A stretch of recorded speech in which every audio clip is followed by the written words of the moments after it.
I have a sore throat, fever, and cough. Is it the flu? Symptoms consistent with spontaneous combustion. That doesn't sound right. Hysterical pregnancy. Disco fever. What? Maybe make an appointment at Summa Health? Yeah, let's do that.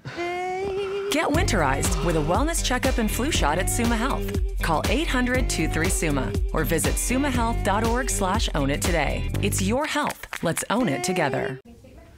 Yes, yeah, it seems like we were just here just a few days ago for the third week in a row. It's a short for a third game in a row in a matter of days. It's been a short week, and so we have just had to have to get back to work. You mean well, we know we had Tommy got hurt against Appalachian State. Is that the primary cause of all this, having to switch quarterbacks? Yeah, absolutely. Tommy Woodson got hurt against Appalachian State and sore shoulder and in injuries like that, because again, we're not in the NFL. We don't announce and talk about injuries. It's more of a bruised shoulder that he had back then from a tackle. And then just each week preparing and working hard and seeing where he is able to play. And I think now that you've seen the last couple of weeks, you understand his predicament. You can't hardly predict when he's going to be able to go out there and go. And against Ball State, he came out and was able to go, and against Buffalo was not able to warm up very well. And so we're out there. Trevon Chapman is ready to go every minute, and we play it by ear and go out into our game. We go into the game with both quarterbacks ready to play. Is it timing, or I know Thomas wears gloves during the game. Was he having problems? Tommy's got a sore shoulder, George, and so his sore shoulder is sore. And when it's sore, sometimes, like a pitcher who has a sore elbow, sometimes that thing gets sore and he can't throw the ball very well. But he always wears gloves. He's never played a game in his career here without gloves on. So, no, it's a little more. So that's what's happened. But again, he's had a good week of practice. It's one of those things we work on, and it's a lot about a lot of things. But that's one of the areas that we go in with both quarterbacks ready to go, and that's the way we have to go into the season, into the next ball game anyway. I think Tommy Woodson is our number one quarterback. Again, he's injured. He's trying to go, and in each week we go out there and had a fabulous game against Ball State, but there was still some soreness in that, just as you're dealing with soft tissue injuries. As you look at Toledo, Mm-hmm. Tough loss against Ohio while you were playing up at Mm-hmm. Buffalo. Woodside is now their number one. Hunt's a great running back. How much have you seen of the Rockets, Mm-hmm. and your overall impression of Coach Candle in his first year? I met him in the MAC meeting. A great young fella. These guys they're so good at what they do. They're so these young guys do a great job, and I haven't enjoyed that much watching them all. But in our conference, I've got to see some fine young coaches come through here. And he's doing a great job. They are very explosive on offense. They've got one of the most efficient, effective quarterbacks with a good receiving core. Their running backs are as good as anybody in the conference. They have great running backs. They score points. And I think you would be I would be remiss if I didn't say you're going to have to score with them some. Their defense isn't a slouch either. They're very good on defense, But generally, the teams that have given them a little problems, whether it be BYU or Ohio or Bowling Green or any of these teams, you don't really stop their offense. You might slow it down just a little bit. You've got to be able to score points.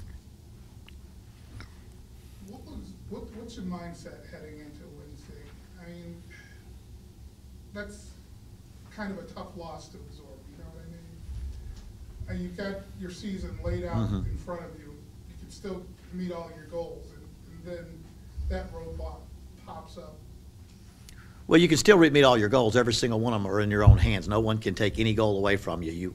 You control your own destiny for every single goal you could possibly have in this conference by going out there. I think for us, because right now we're just trying to become a better football, I think we start thinking about 3 games and this might happen, and 4 games that might happen. We've been a team that's like last year we were 5-3-5 at this time.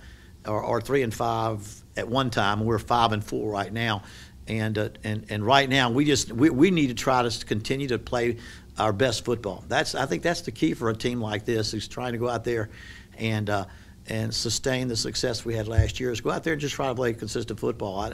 I don't think we can dare try to do more than what we can do with this football team. Is let's go out there and play our best football game, and that, because that's what it's going to take to beat Toledo. Is we've got to play our best football, and that's what I'm most concerned with right now. Everything else will take care of itself down the road. Jamal, he's playing. Well, again, George, that's why it's so difficult for me to talk about injury. Jamal has had surgery planned, and they have been able to. They've had to delay surgery. He's having surgery on his shoulder, which will end his career as far as at Akron at some point. But until they have that, until they prepare for that, until they get ready to have that, he's been able to go 2 or 3 snaps in one game and 3 or 4, but he cannot go out and play football totally until he has that surgery. So my understanding is they are prepared. They're going to have that as soon as they can. It's just that it's been put back a little longer than he had anticipated. And but when he played, it was basically with one arm, and so he's played basically as much as he can. I don't, and whether we see him 1 snap or 2 snaps or any snaps anymore, that's kind of been the case with Jamal.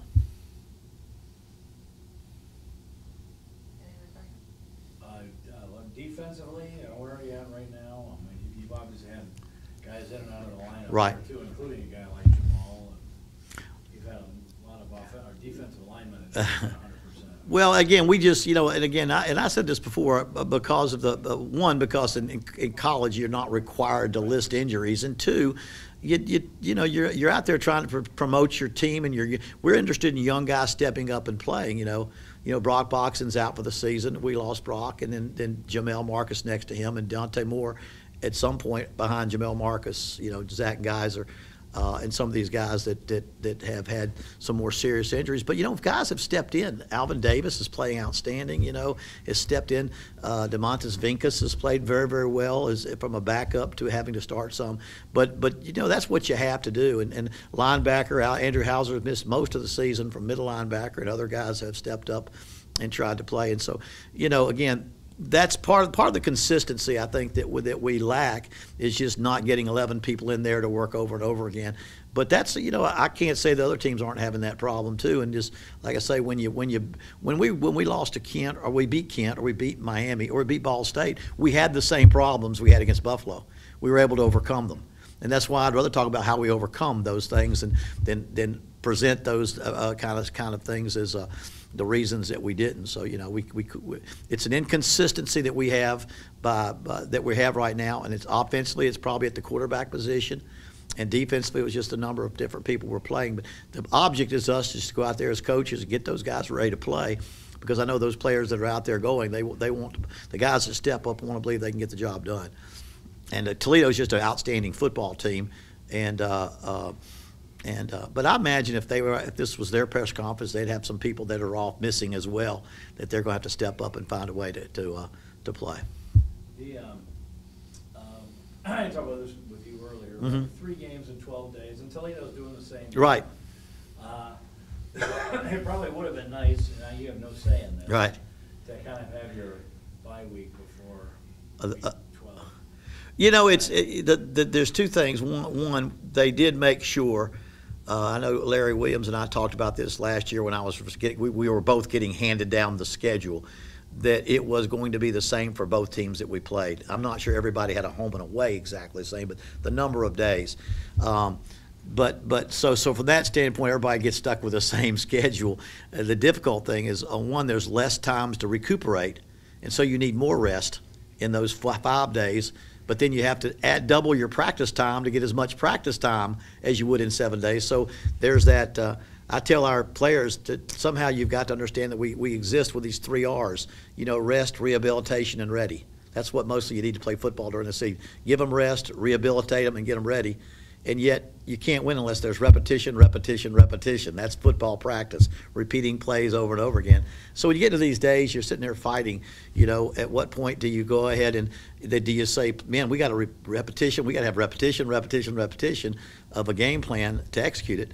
But at the same time, you're not going to play very well if we don't rest you, rehabilitate you, and have you ready to go, fresh legs and energy and excitement. So those are all things I think as a coaching staff, you over the years you try to you learn a little balance, in your life. I remember when I was 26, 27 years old and I was the head coach at Salem College, I'd practice 2.5 hours on a Friday before a Saturday 1 o'clock game.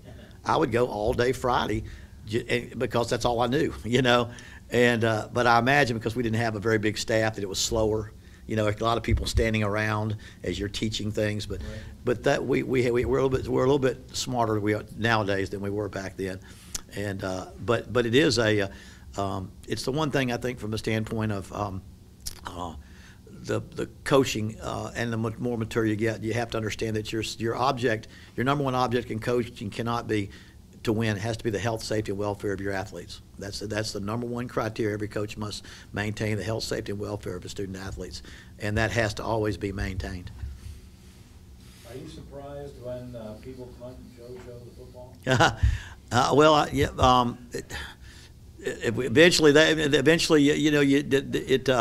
He is a very good punt. That's 6 punt returns for touchdowns in his career as a college student. And I'm not saying anything on the air that someone doesn't know already. But we're going to put him back there, and if they want to try to angle kick it or line drive it and hope it goes far enough, maybe we can get good field position, just by not kicking to him.